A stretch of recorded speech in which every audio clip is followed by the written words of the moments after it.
day all. In this session we are going to see about the extension of part 2 video, that is 3D viewing.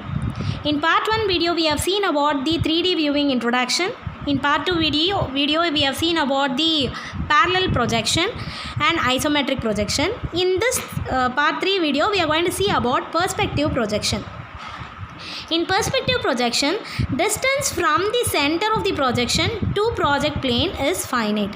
Say for example, if this is the object and this is the vertex of these two are the vertex of the object, and in parallel projection the direction of the line is parallel to each other, but in the case of perspective projection the lines are converges at a point called as center of projection and it is finite, and the length of this line is finite.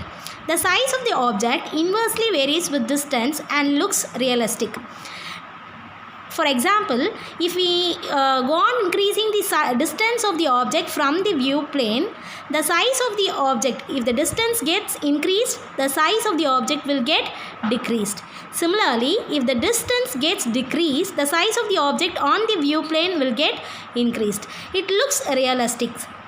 The distances and angles are not preserved in perspective projection, but in the case of parallel projection the angles are preserved as orthogonal projection, and the other one is oblique projection.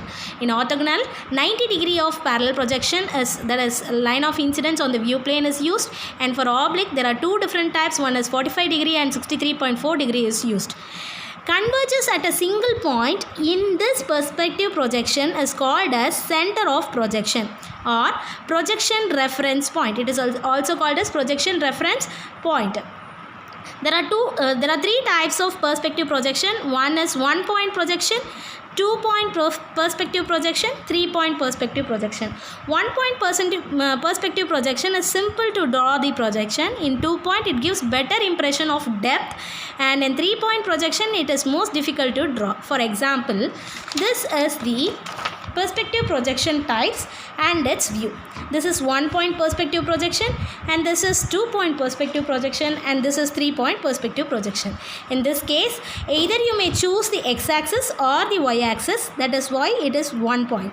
In this case, 2 points has to be taken, that is both x-axis and the y-axis should be considered for the projection, and in the case of 3 point it is x, y and z should be considered based on the projection plane. This is about perspective projection. That's all about 3D viewing. Thank you.